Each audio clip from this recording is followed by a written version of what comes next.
Everyone, and welcome back to Talpeon. Now, okay, before we get into the meat of the episode, I'd like to go over some things first. Okay, so for starters, I might sound different, I may not, I don't know, depends on how the mic picks it up, but in life right now, I sound pretty different. I have a very, I'm kind of sick, basically. But I think my voice has been cracking lately. I don't know why, guys, because, my voice shouldn't, I should have already, my voice should have already been deep. I don't know why it's so bright, because I don't know why it does that on the phone, because I don't sound like that in real life, guys.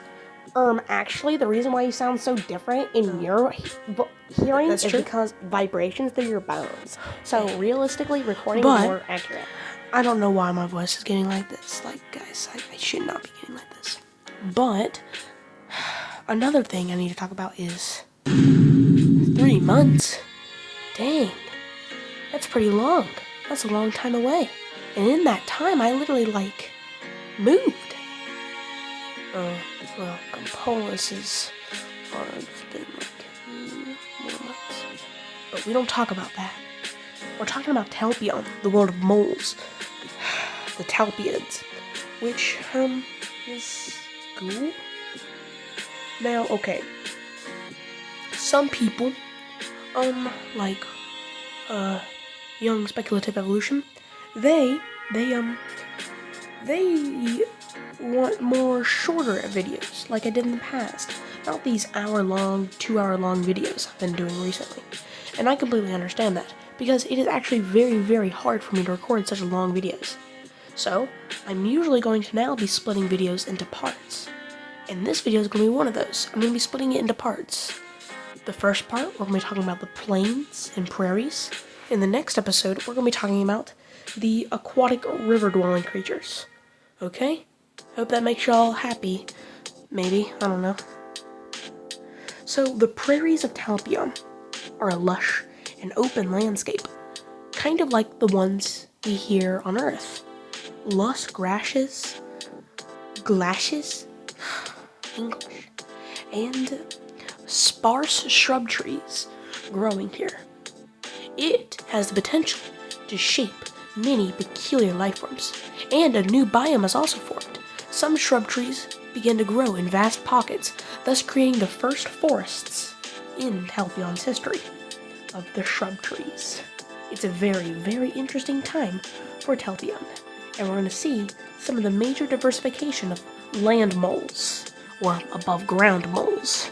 So, without further ado, let's get into it. So you might be wondering, well, what are some of the body plans? Well, they're not really aliens, they're animals from Earth, but how could they adapt into this new land? Kind of like an organism crawling up on land. Rapid diversification.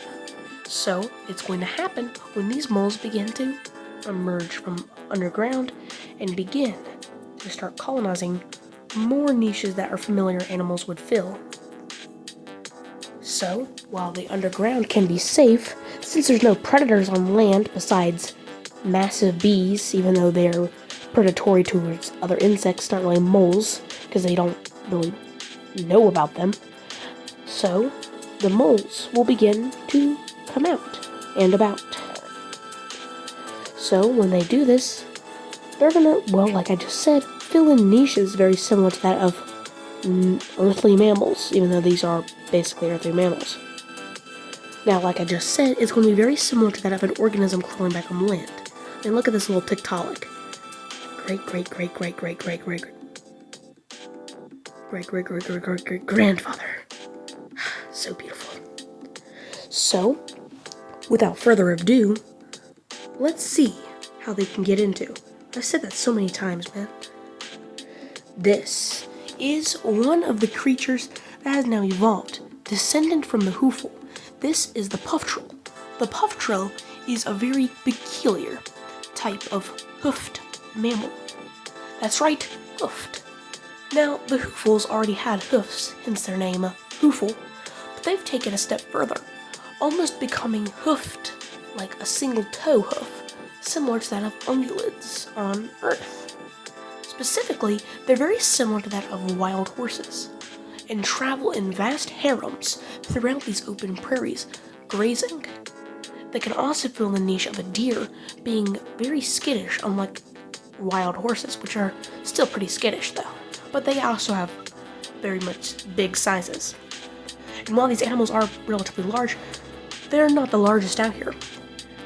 They have long tails with tufts of hair at the end of them. This is equipped for swatting at pestering bees that may be flying too close near their face, because they don't want to get stung. As calves, the mothers will fiercely protect them and will keep them away from any danger. And if danger is attacking, this involves kicking, trampling, and biting in order to firmly protect their children, and thus allowing them to grow up and reach masculine maturity. Males in the harem don't really care, and if any other male tries to infiltrate their harem, he will get very aggressive and will rapidly begin to butt his heads against the other male, and also bite. This is a very establishing premise to establish dominance among the herd. And it's more akin to things like elephant seals during the breeding season. So, and also, like the hoofle, their external ears have become longer, so they can hear better. These creatures are very common, and you can actively find them moving in their vast harems throughout these open prairies, using their smell to find roots and thick grasses that they feed upon. They are very abundant, the puff trills. Now, what are some other creatures that may be adapting and thriving within the prairies of Talpeon? This is another descendant of the hoofle. The bufflix is a very closely related creature of the puff trill, except in becoming horse-like, deer-like creatures, they've become more cattle-like and buffalo-like. The bufflix is a very, very interesting creature. They are very similar to bison on Earth and travel in vast mixed sexes herds that travel for great miles across these open prairies, very similar to the puff trill, except it's not a harem. This is a female. The females have very interesting, peculiar thing. Similar to the puff trill, they are kind of like ungulates within their foot arrangement. And they have long tails as well to swat at the pestering bees near them.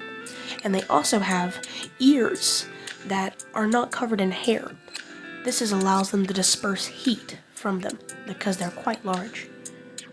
Now, males, in order to impress females for mating, not only is it mainly used for their strength, but they can also do something else. They may develop brightly colored patches of fur near their throat and hump on their back, and spots near their eyes. This is usually what the dominant breedings of the males look like, showing that they are strong and masculine in order to impress the females into mating. When this happens, the female's calves will follow very sturdily, and very similar to the puff trill, she will defend them with great accuracy. So if you're a predator, you definitely do not want to go up against a mother bufflix. You may very well get trampled, and that's not a very fun way to go. So, if you ever see a lumbering herd of these bufflix, you may want to stay away, as it can lead to very dangerous creatures, as very similar to that of buffalo and bison of the earth. They can indeed be very, very aggressive, and that's not very nice. Now, while these are the two dominant groups of herbivores, there has to be predators to hunt them. Because if there's no predators to hunt the herbivores would begin to eat all the vegetation, and eventually they may go extinct. So this is not good. So of course, predators are going to be needed to keep down their population a bit. One of them is the whiskler. The whiskler is a large descendant of the coal and has kept its strange badger-like, cat-like look into its new forms. These creatures, of course, resemble the big cats of Earth, but they also resemble if one of these guys went on the bulk. And like I said, they're very similar to that of the big cats of Earth. So, you already know that they are going to be very successful. They find prey almost entirely buff-trill, not usually bufflix, as they're too much to deal with. They will then stalk the poor puff-trill that they usually feed upon, stalking them from a distance. They have padded feet as well, so you cannot hear them sneaking up on you, and very peculiar shades of hair in order to blend in with the vegetation that is near, and a counter shading as well. And then, when they find the right opportunity, they will pounce like a cat, breaking the neck of the prey, and then dragging it away. Similar to cats, they have recurved claws.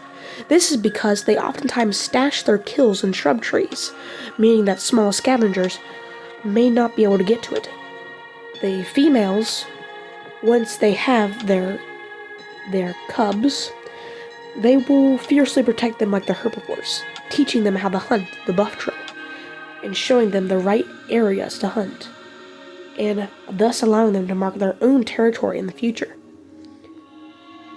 Now, like I said, the bufflix are definitely not going to be their main prey. These creatures, one good kick to the skull of a whistler would most likely kill it, as it can fatally crack it and damage the brain.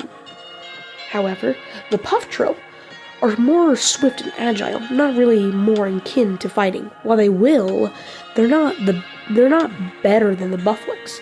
So a good pounce to the back and then grabbing the throat and breaking the neck is a very sharp and quick way to kill it, while bufflix will most likely have a thicker hide, making it harder to do so, and most likely will get trampled. So, the whistlers will be mainly after the puff-trill as their main source of diet. However, they will oftentimes scavenge as well, making them entirely carnivorous. Man, the coals are starting to step up their game. As well, they have long external ears, allowing them to hear great miles away for herds of puff-trill, and then they'll go back on their hunt. It's a very, very interesting system, and I can't wait to see what the Whistler's descendants are in the near future. Now, the bufflix, since they're not really preyed upon by the Whistlers, they probably won't have any predators, so they continue to do it. But obviously, due to their aggressiveness, besides with mating and other things, they have to have some sort of predator, right? What would that come from? That would come from the largest terrestrial predators on Talpeon yet. Now, what could that be? Well, this is the Talpeon. The Talpeon is the largest terrestrial carnivore so far, and it is easily one of the scariest. The Talpeon is a descendant of the split-faced mole and has become large and very, very odd looking. Now, the split-faced moles were fox-like. These guys are not very fox-like. They're more, dare I say it, well, what do you think they look like? Well, they're more akin to a bear. And that is very, very interesting. They have long ears in order to hear things, and long tentacles on their face with sharp talon-like pseudo-teeth, which allows them to stab and tear off chunks of flesh from their prey and eat it in their strange, tiger-like mouth that's behind those gaping tentacles. And similar to the whistler, they have padded feet, so you will not hear them coming when they sneak up on you. And very similar to a bear, they can rear up on their hind legs, sometimes, to intimidate rivals, mainly. And they'll let off a low growl in order to scare it off. Take a listen. So, when they let off this low growl, it's usually to scare off other rivals. However, when they're scaring off other animals from their territory, they'll usually just roar at them. Take a listen to that. So, this is a very scary predator. I mean, come on. Imagine a strange bear with tentacles on its face. That sounds creepy. And yes, it very much so is. With its keen eyesight, it may not be the fastest, but it has the most stamina, meaning that it can keep up with its prey. While the prey may be fast and may be able to outrun it at first, eventually they're going to keep up. If y'all hear purring, that means my cat is here. Sorry for that. But, like I said, they are the top predators of Talpeon so far. Now, that is scary. The Taishans have also a very interesting name. Don't ask where I get it from. Shh. However, animals are not the only creatures diversifying. Plants are also diversifying, like the shrub trees. However, these are not trees. These are flowers. The mega dandelion is a very, very interesting descendant of, well, the dandelion. They have convergently evolved with that of Earth's sunflowers and have grown to similar heights. They grow throughout all of the prairies, stretching their beautiful golden leaves at a point. However, similar to normal dandelions, once they reach maturity, they will puff up and spread their seeds, a beautiful wishing flower. And it is quite beautiful. Now that might sound pretty. I mean, imagine blowing a giant dandelion that's the size of a sunflower. That sounds pretty magical. And that's pretty magical about speculative evolution. However, scampering through the thick of the prairies, you'll find the squolf. The squolf is a very interesting life form. They are also descendants of the split-faced mole and are closely related to the Taishan. Pretty closely related to the Taishan. However, they may look a bit ugly. They do not have hair on their head. Instead, they are bald. This is for one main reason. Very similar to many species of canids, like jackals or coyotes, they scavenge. However, scavenging means that they might get a lot of rotting flesh on their hair, on their heads. And since these creatures do not groom each other, they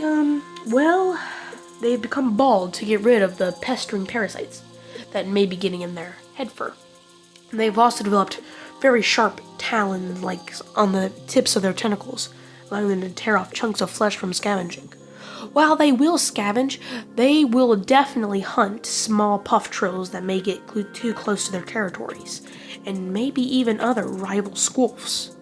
However, they're actually quite social, living in social groups of up to 10 individuals. Oftentimes, you can see them playfully playing together by jumping at each other and playfully nibbling with their tentacles, which is kind of gross, but that's how they play. And with their keen hearing, they can definitely hear if a carcass is near. Hear a carcass? They can smell a carcass, and they can hear herds of creatures approaching. Man.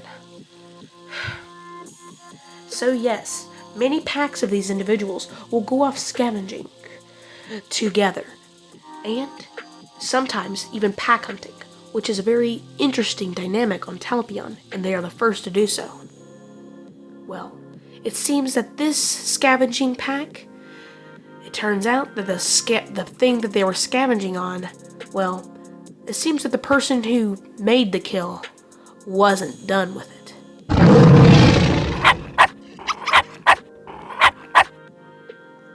So, the squolf are a very interesting canine-like squid mole that is either cute or ugly. It's your pick. I don't decide. Now, slithering through the grass is a snoller. A snoller is a very interesting descendant of the snake mole. Now, this is a very weasel-like creature. They are very, very similar to weasels, except they are a bit interesting. Their back pairs of legs are not really used, while their front legs are used to pin down prey while they eat them, and also used to dig, allowing them to sift through burrows.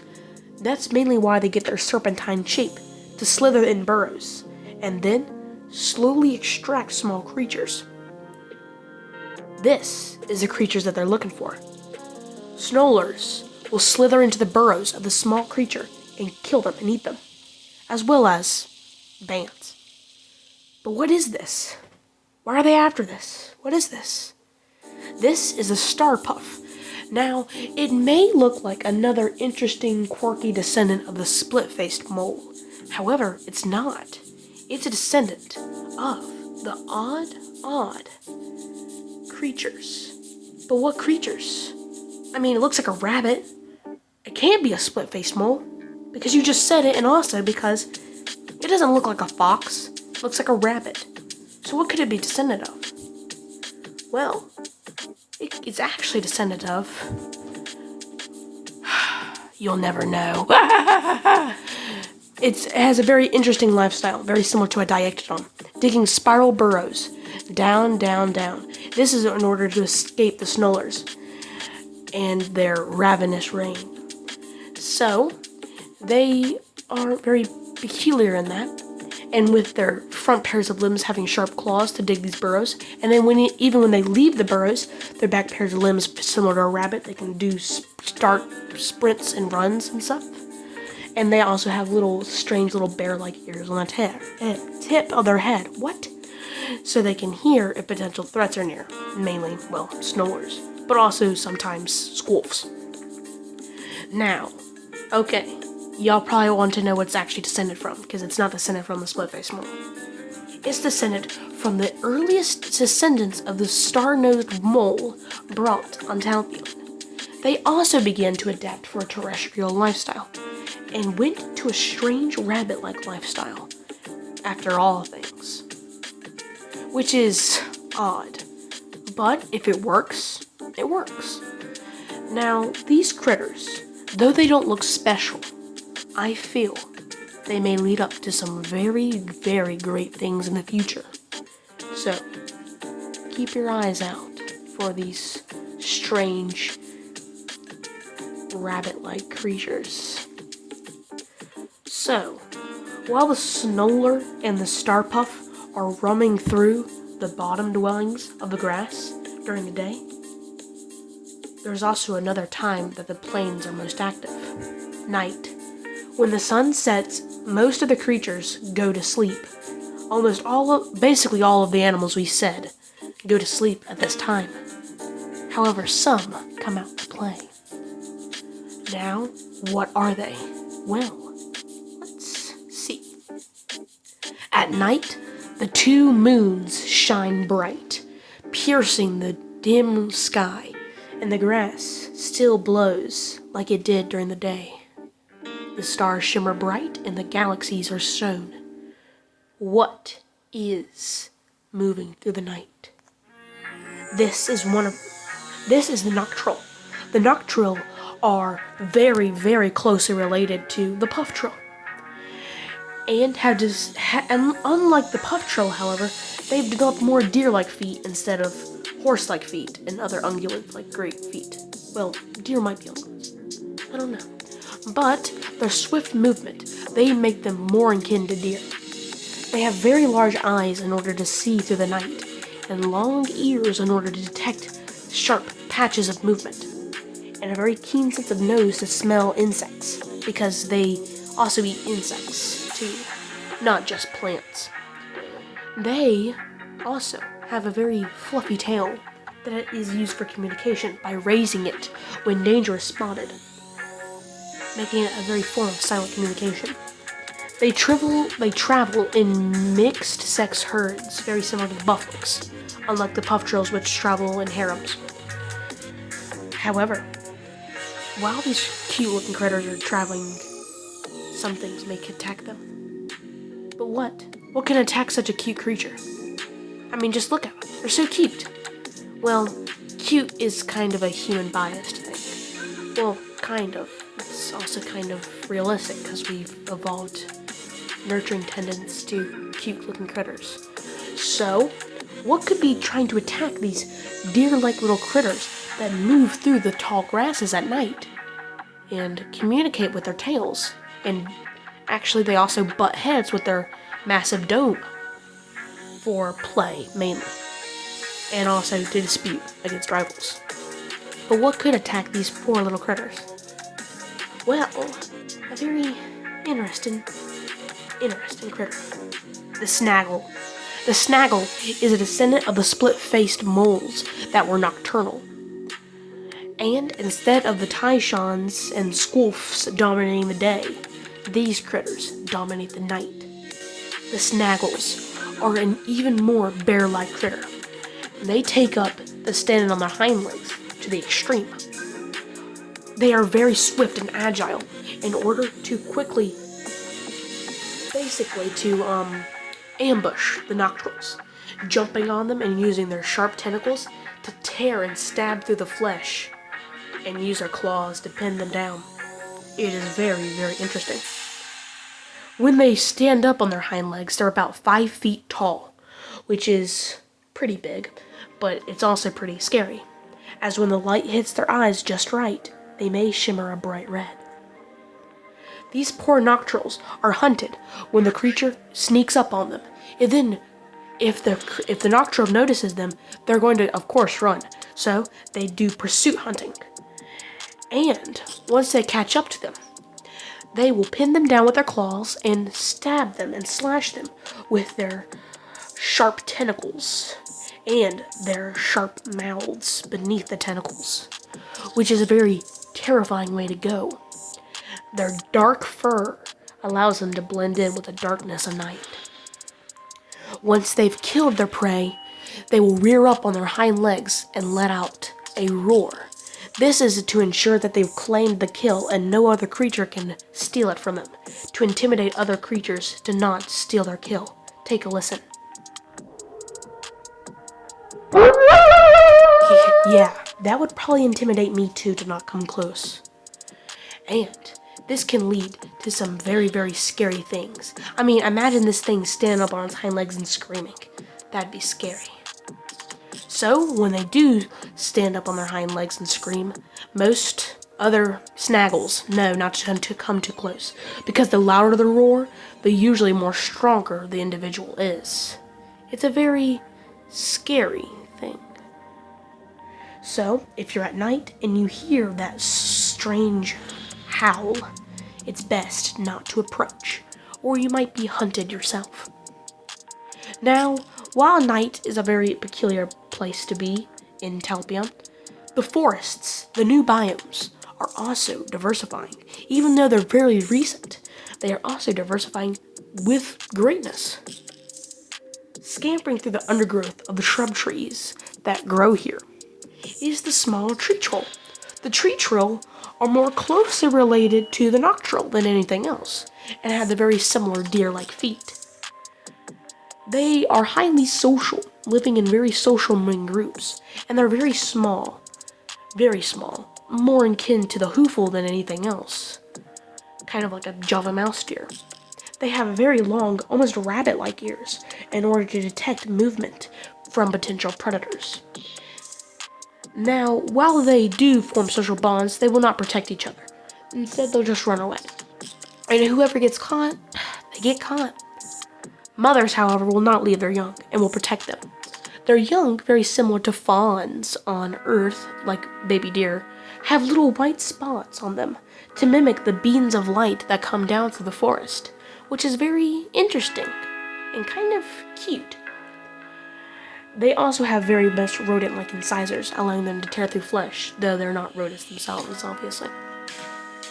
Even though they're oftentimes confused with rodents. Moles. Moles are actually more closely related to bats. Hedgehogs. So, they are very, very cute little critters. And, well, what else this is to say about this small little deer guy? I mean, look at him. Well, I'm pretty sure a bite would be pretty painful from him. However, they're not safe, because why would they have to run away from creatures? Aren't they the only ones in the forest? Well, obviously not. So what could be in the forest? It's none other than the Workshul. The Workshul is a descendant of the whistler, the first descendant of the whistler.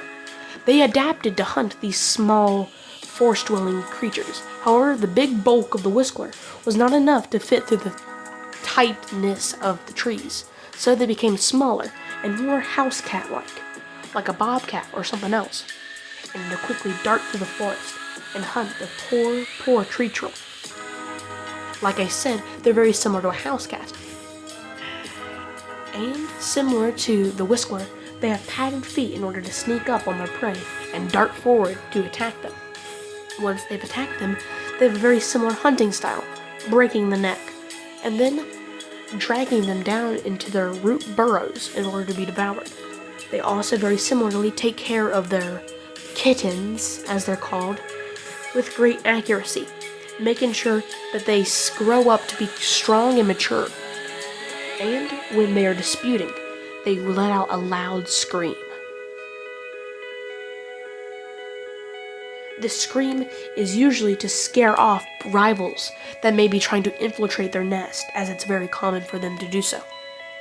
So, if you're in the forest, you may find these strange cat-like little critters running through the forest, chasing down small deer-like creatures. It's very interesting in the forests of Talpeon. However, the forest floor is occupied by these little critters, but in the tree branches, it's also being occupied by descendants of moles. A descendant of the coal, instead of becoming cat-like in nature, stuck to their strange badger-like forms. This badger-like form eventually became a more squirrel-like form. This became the tree mole. The tree moles are a very incredibly squirrel-like life form. Again, they're very squirrel-like. They have a very similar squirrel-like head and squirrel-like claws. And they have a very similar squirrel-like bushy tail. Similar to squirrels, it's mainly used for communication. Sometimes, when they see another member of a species, if they're intimidated by it, they'll spur it up and puff it up. This is also the signal that danger is near. However, if they sway it back and forth, that means they want to mate. When a mating pair mates, they're monogamous, meaning that they mate for life and raise their litters of pups, which are usually a lot of them. They raise their pups, and then once their pups are raised, they'll do it again and do it again. Very similar to the scurro rats that are existing below, some pups will come back in the future to help raise the next batch because the parents will be getting old, with only a maximum lifespan of around 10 years. They don't usually come down to the forest floor, and mainly akin to eating leaves in the trees and seeds and insects. So they're not really more keen to go down to the forest floor. However, when they do, oftentimes to get more insects, they will be hunted by small workers, which are very interesting. And very similarly, they have recurved claws, allowing them to scamper up the branches more. However, they're not the only creatures jumping through the branches. This is the ringle. The ringle is another descendant of the snake mole. Instead of slithering through the grass, they are slithering through the branches. The ringles almost resemble a ring-tailed lemur, except, well, they look like a snake as well. Their back pair of legs are very, very vestigial and not really used for anything, while their front pairs of limbs are used for jumping through the trees. And they have a prehensile tail allowing them to climb easier. They're actually very agile. And unlike most of the snake mole's descendants, which are actively hunting, they don't really hunt. Instead, they're mainly after leaves and insects. However, a small pup of a tree mole that gets too close will not be turned down. However, if it's being raised, it will be attacked, which will not be the best thing. They have very keen sense of hearing because they travel down to the ground most often, which is a very interesting behavior. And they're most likely to get eaten by a wurskel. So they must have very keen hearing in order to hear if something is near. They're almost like an opossum if you look at it. They have a similar opossum-like head, and babies will cling on to the backs of their mothers as well in order to stay. In order to stay on them and not fall off to the forest floor and get eaten. which is a very interesting behavior among these ringles. Now, at last, we move down from the treetops and move back into the prairies. While you're walking through the grass, you see a giant mound of what appears to be dirt, dung, wood, and grass in the middle of the open prairie, and strange white specks moving in and out of it, of large holes in it.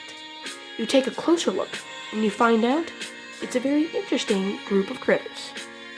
The blood bant is a parasitic type of bant. These bants, oftentimes, will crawl up the legs of small critters or large animals like the bufflix or puff shrimp or even taichons. When this happens, they use their sharp mandibles to make a small incision, their venom, making sure that it numbs the spot and that blood does not clot, allowing them to drink the blood, storing it in their abdomen, and then bringing it back to the colony to feed their larvae. Meaning that their honey is made of blood. They will also pollinate occasionally, so it's a mix of honey and blood, which is very odd. They often can also use this as a display in order to scare off rival or critters that may be trying to eat them, like snollers, which may attempt to eat them. And they are very interesting. Very interesting, strange, parasitic ant-like bees that are scuttling across. I mean, look at them.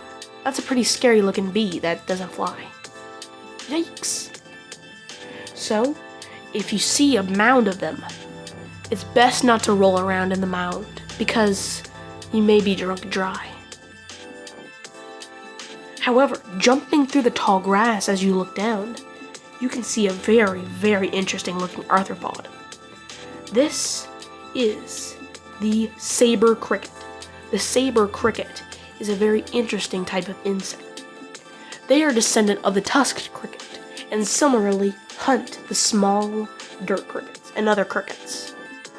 They have developed their tusks into sabers, meaning that they jump onto the other insects and jab the sabers through the flesh of them, which is a very, very effective hunting game. They also have the most complex vision of most insects now, meaning that they have vision comparable to that of a dragonfly, which is very interesting, meaning that they can see any small movement of a small insect that may be trying to escape the reign of a saber cricket. They're not too different from a normal cricket, except they have sabers, and that's kind of scary. So, saber cricket. However, lumbering through the tall grass as well, besides strange crickets, is the beefall. The beefall is, it's the breefall. The breefall are another type of flightless bee, descendants of the beetle, and, they've become more beetle-like. So, these guys and their descendants will most likely take up the niche of, beetles, which are very diverse. They use their hardened wings to make a buzzing sound in order to scare off creatures that may be trying to eat them.